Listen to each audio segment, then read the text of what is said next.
Les incroyants ridiculisent l'idée du retour du Christ. Paul a comparé le jugement à venir aux douleurs de l'enfantement d'une femme avec un enfant. Même, avec nos compétences médicales modernes, les douleurs de l'accouchement sont bien réelles et très douloureuses.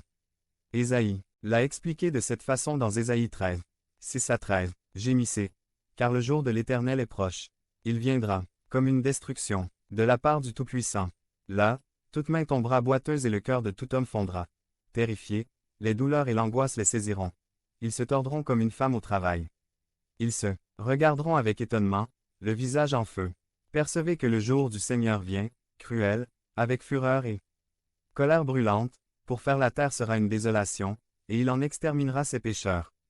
Car les étoiles du ciel et leurs constellations n'éclaireront pas, alors le soleil sera obscur lorsqu'il se lèvera et la lune ne lâchera pas sa lumière. Ainsi, je punirai le monde pour son mal et le mal pour son iniquité. Je mettrai aussi fin à l'arrogance des orgueilleux et avilirai l'orgueil des impitoyables. Je rendrai l'homme mortel plus rare que l'or pur et l'humanité que l'or d'Ophir.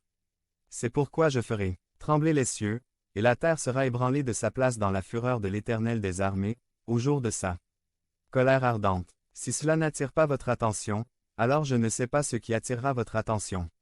Mais quelle vérité pouvons-nous tirer de ce qu'Ésaïe et Paul ont écrit? La vérité est qu'en dehors du jour du Seigneur viendra la naissance du royaume. Vivez dans l'expectative. Cela ne signifie pas rester assis à ne rien faire et attendre le retour du Seigneur. C'est précisément cette attitude que Dieu a condamnée dans Actes 1. 10 à 11. Il y a une différence entre être prêt à aller au ciel et être prêt à rencontrer le Seigneur. Quiconque a fait confiance à Christ pour son salut est prêt à aller au ciel. Mais être prêt à rencontrer Jésus à la cour est une toute autre affaire.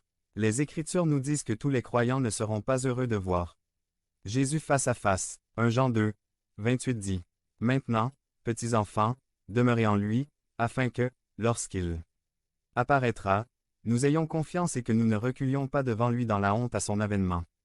Devenez membre de la chaîne et AIDEZNOUS à propager la parole de Dieu dans le monde entier. Sam. Mars 16 2024. Parlez à Dieu en 5 minutes. Description de la vidéo.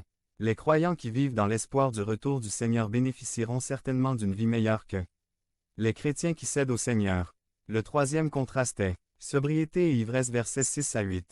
Être sobre a l'inconvénient d'être sobre, de vivre les yeux ouverts, d'être en bonne santé et constant. Pour rendre le contraste plus frappant, Paul a imaginé deux groupes de personnes.